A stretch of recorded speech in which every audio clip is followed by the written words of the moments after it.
तो दोस्तों आप सभी को पता होगा कि लगभग 2 सालों से वेस्ट बंगाल में मनरेगा का कोई भी पेमेंट नहीं मिला है। लेकिन दोस्तों अभी ये इंतज़ार की घड़ी ख़त्म हुआ है। राज्य सरकार ने खुद अनाउंस किया है, ऑर्डर भी निकला है कि 21 फरवरी 2024 के अंदर जितना भी वर्कर का यानी कि USL यानी कि अनस्किल्ड लेबर का जितना भी पेमेंट बाकी है वो राज्य सरकार खुद वो पेमेंट कंप्लीट करेंगे। तो वीडियो बहुत इंपॉर्टेंट है। वीडियो में हम पूरा डिटेल्स जानेंगे, क्या क्या प्रोसीड्योर फॉलो करके ये पेमेंट करना होगा, क्या क्या स्टेप्स वेरीफाई किया जाएगा, ये सारे डिटेल्स आज के वीडियो में आपको दिखाऊंगा। तो वीडियो बहुत इंपॉर्टेंट है, वीडियो को पूरा देखिए। चैनल पर पहली बार तो इसको ज़रूर सब्सक्राइब कीजिए, साथ ही बेल आइकन को भी ज़रूर दबाएं। चलिए देख लेते हैं आज का वीडियो।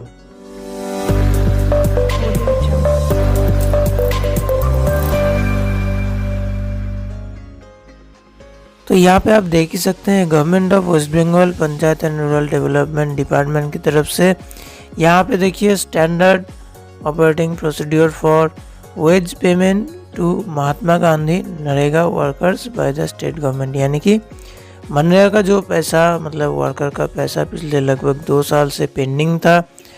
केंद्र सरकार ने पेमेंट नहीं दिया है सेक्शन 27 लागू करके, लेकिन राज्य सरकार यानी कि वेस्ट बंगाल के राज्य सरकार स्टेट गवर्नमेंट ने ये सोचा है कि जो भी पेंडिंग वर्कर्स का जो पेंडिंग पैसा है वो उनको राज्य सरकार से के खाते से ही उनको पेमेंट किया जाएगा, वो भी यहाँ पे देखिए 21 फरवरी के अंदर। तो यहाँ पे कुछ स्टेप्स यहाँ पे मेंशन किया गया है, कुछ क्या क्या प्रोसीड्योर मेंशन यहाँ पे किया गया है, हम आगे देखेंगे। तो ये प्रोसीड्योर के माध्यम से ही 21 फरवरी के अंदर सारे वर्कर्स के बैंक अकाउंट में पैसा क्रेडिट होने वाला है। तो ये बहुत क्विक प्रोसेस है, इसलिए सभी सरकारी कर्मचारियों को भी बहुत ही मतलब कि एकदम एफिशिएंट तरीके से इसको करना होगा। तो यहाँ पे देख लेते हैं कि क्या क्या स्टेप्स है। तो पहला स्टेप ये है कि देखिए preparation of draft wage payment list from fund transfer order, मतलब कि जो आपको पता ही होगा MIS में FTO रिपोर्ट जनरेट होता है, वहीं से ही FTO रिपोर्ट के माध्यम से ही हमें पहले क्या होगा एक लिस्ट तैयार करना होगा कि कितना अमाउंट पेंडिंग है, कौन कौन से वर्कर्स हैं, वर्कर्स का नाम, job card number, bank account, ये सब डिटेल्स, कितना अमाउंट पेंडिंग है, ये सब डिटेल्स एक लिस्ट बना के तैयार करना होगा। साथ ही उनका कौन सा बैंक है, बैंक ब्रांच का नंबर, अकाउंट नंबर, एक ये सब तैयार करके एक एक्सेल शीट तैयार करना होगा जो कि पासवर्ड प्रोटेक्टेड रहेगा ताकि गलती से कोई भी मॉडिफिकेशन ना हो जाए। तो उसके बाद दूसरा जो स्टेप है ये काफ़ी इम्पोर्टेंट स्टेप है। यहाँ पे आप देख सकते हैं कि B यहाँ पे देखिए verification of draft wage payment list, यानी कि जो लिस्ट अभी MIS रिपोर्ट से हमने बनाया है अभी उसको एकदम हाउस टू हाउस वेरिफिकेशन करना होगा। यहाँ पे साफ साफ लिखा हुआ है देखिए हाउस टू हाउस वेरिफिकेशन यहाँ पे करना होगा। क्यों करना होगा? Authenticate genuine worker, eliminate duplication and mapping proper bank account, मतलब कि वो वर्कर जिनका नाम उस लिस्ट में है, जिनका पैसा भी पेंडिंग दिखा रहा है, वो वर्कर असली में मनरेगा का वर्कर है या नहीं, उनका नाम सही, परिचय सही है या नहीं, और डुप्लीकेट जॉब कार्ड या फिर डुप्लीकेट वर्कर है या नहीं। साथ ही सही बैंक अकाउंट को दर्ज करने के लिए ये हाउस टू हाउस वेरिफिकेशन किया जाना ज़रूरी है। इसके लिए एक ग्राम पंचायत के अंदर 2 या 3 टीम्स तैयार करने की यहाँ पे बात किया गया है, जिसमें कि GP ऑफिशियल जैसे कि एग्जीक्यूटिव असिस्टेंट, निर्माण सहायक, सचिव सहायक और भी जो स्टाफ्स हैं यानी कि GRS, VLE, BRP, village resource person, साथ ही आवास बंधु, जो भी ग्राम पंचायत के एम्प्लॉयज़ हैं उनको एक से अधिक 2 या 3 टीमों में बांट देने की बात किया गया है और वो टीम में काम करेंगे। तो यहाँ पे देखिए इस हाउस टू हाउस वेरिफिकेशन में मेनली क्या देखा जाएगा, पहला है ऑथेंटिसिटी ऑफ द वर्कर और दूसरा है bank account details of the worker. पहला है कि वो वर्कर सही है नहीं, यानी कि उनका परिचय वेरिफिकेशन किया जाएगा। जो नाम वेज लिस्ट में है, मतलब कि एफटीओ लिस्ट में है, वो व्यक्ति सही है या नहीं, उनका नाम उनका परिचय सही है या नहीं। इसके लिए आप उनका आधार कार्ड, वोटर कार्ड या फिर पैन कार्ड से उनका परिचय वेरीफाई कर सकते हैं। और दूसरा है कि बैंक अकाउंट डिटेल्स, यानी कि जो अकाउंट उस एफटीओ लिस्ट में है वो अकाउंट सही है या नहीं।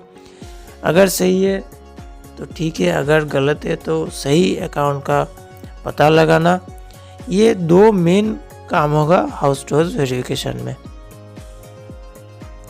यहाँ पे 5वें पॉइंट पे लिखा गया है, देखिए हाउस टू हाउस वेरिफिकेशन में अगर कोई भी वर्कर अगर गिल्टी यानी कि डुप्लीकेट या फिर सही नहीं निकले तो उनको उस एफटीओ लिस्ट में, यानी कि जो लिस्ट बनाया था हमने, उस लिस्ट में एकदम मेंशन करने की बात किया गया है कि वो वर्कर सही नहीं है, उनको पैसा नहीं दिया जा सकता। तो ये मेंशन करना है और उनको, मतलब कि उस वर्कर को या फिर उस अमाउंट को रिलीज नहीं किया जाएगा। 6 नंबर पे देखिए इन रेस्पेक्ट ऑफ PMAYG, मतलब कि प्रधानमंत्री आवास योजना ग्रामीण के बेनिफिशियरीज का जो वेज पेंडिंग है, तो वो सब वेरिफिकेशन करने के टाइम अगर देखा जाए कि वो उपभोक्ता यानी कि बेनिफिशियरी तीनों इंस्टॉलमेंट ले चुका है लेकिन अभी तक उनका घर कंप्लीट नहीं हुआ है, तो वो भी उस लिस्ट में मेंशन करना होगा कि उनका घर अभी तक कंप्लीट नहीं हुआ है, तो उनका जो वेज है वो रिलीज नहीं किया जाएगा। तो ये था 6वां पॉइंट, ये भी काफ़ी इम्पोर्टेंट है। प्रधानमंत्री आवास योजना ग्रामीण के अंदर जो वेज पेंडिंग है, अगर वेरिफिकेशन में ये पता लगे कि उनका घर अभी तक कंप्लीट नहीं हुआ है लेकिन उन्होंने तीनों इंस्टॉलमेंट उठा लिया है, तो उनको ये जो मनरेगा का जो वेज है उनको कोई भी पेमेंट अभी रिलीज नहीं किया जाएगा। 7वें नंबर पे देखिए so far as bank account details are concerned generally following types of case में इमर्ज, मतलब कि यहाँ पे एक लिस्ट दिया गया है कि ये ऐसा कुछ केस हो सकता है जब आप वेरिफिकेशन में जाएंगे तो इस तरीके का कोई घटनाएं हो सकता है। पहला है कि देखिए bank account information in the draft wage payment list is correct. पहला है कि अकाउंट डिटेल्स सब करेक्ट है, तो ये आपको लिस्ट में मेंशन करना हो कि सारे डिटेल्स करेक्ट है। दूसरा पॉइंट देखिए bank account details is wrong और बैंक अकाउंट इज क्लोज्ड और डिमांड, मतलब कि जो बैंक अकाउंट डिटेल्स उस लिस्ट में है वो अकाउंट गलत है या फिर वो अकाउंट अभी क्लोज कर दिया गया है या फिर बंद कर दिया गया है। और तीसरा प्रॉब्लम ये हो सकता है कि देखिए name of job card holder has been deleted subsequently and as such no information on bank account is available in the draft wage list, मतलब कि जो नाम उस लिस्ट में है वो नाम अभी जॉब कार्ड से डिलीट कर दिया गया है। तो ये दोनों केस में क्या करना होगा, पहले देखिए appropriate remarks should be given in the ways payment list, मतलब जो लिस्ट है वेज पेमेंट लिस्ट उसमें लिखना होगा पहले कि उनका अकाउंट नंबर गलत है या फिर अकाउंट क्लोज कर दिया गया है या फिर उनका नाम जॉब कार्ड से डिलीट कर दिया गया है, वो लिखना होगा। उसके बाद क्या करना होगा, उनका सही जो अकाउंट है, अगर उनका अकाउंट नंबर गलत है या फिर वो अकाउंट क्लोज कर दिया गया है तो उनका सही अकाउंट बैंक अकाउंट नंबर लिखना होगा, साथ ही उनका बैंक अकाउंट का पासबुक का एक फ़ोटोकॉपी लेना होगा, साथ ही आधार कार्ड और एपिक कार्ड उन वर्कर का लेना होगा। अभी बात करें कि अगर यहाँ पे देखिए साफ साफ लिखा गया है कि देखिए सेपरेट सीट, यहाँ पे देखिए एनेक्सर 2A, तो ऐसे केस में एक और एनेक्सर यहाँ पे ऐड कर दिया गया है इस फॉर्मेट के आखिर में। तो एनेक्सर 2A में आपको ये अलग से फिलअप करना होगा, साथ ही बैंक पासबुक, आधार कार्ड या फिर एपिक कार्ड का फोटोकॉपी यानी कि जेरॉक्स कॉपी कलेक्ट करना होगा बेनिफिशियरी से। इसके बाद देखिए worker has died in the mean time, मतलब कि जो उपभोक्ता का नाम उस वेज पेमेंट लिस्ट में है वो उपभोक्ता या फिर वर्कर इन दिनों में, मतलब कि पिछले 2 सालों में उनका देहांत हो गया। तो इस केस में क्या होगा, यहाँ पे देखिए appropriate remark should be given in the ways payment list, मतलब वेज पेमेंट लिस्ट में आपको लिखना होगा कि वर्कर डाइड, ये लिखना होगा। साथ ही यहाँ पे क्या करना होगा, जो लीगल हेयर है उनका डिटेल्स लेना होगा। क्या क्या लगेगा यहाँ पे देखिए, पहले तो पासबुक का फोटोकॉपी, उसके बाद लीगल हेयर सर्टिफिकेट, उसके बाद आधार कार्ड और एपिक कार्ड। जो लीगल हेयर है उनका आधार कार्ड या फिर एपिक कार्ड। तो ये तीनों डॉक्यूमेंट्स का जेरॉक्स कॉपी लेना होगा। एनेक्सर 2B, इस फॉर्मेट में ये सारी डिटेल्स भरना होगा, मतलब डेथ केस में एनेक्सर 2B एनेक्सर में ये डिटेल्स फिलअप करना होगा। साथ ही उनका अकाउंट नंबर, उनका आधार नंबर, ये सब डिटेल्स उस फॉर्मेट में फिलअप करना होगा। साथ ही आधार कार्ड या फिर EPIC card, legal heir certificate और बैंक पासबुक का फोटोकॉपी यानी कि जेरॉक्स कॉपी कलेक्ट करना होगा। इसके बाद देखिए, during bank account verification it may also happen that worker has opened a new bank account in the mean time and that account has been Aadhaar seeded for MNREGA payment, but the worker physically possesses the passbook of bank account previously used by him for receiving Manrega wage.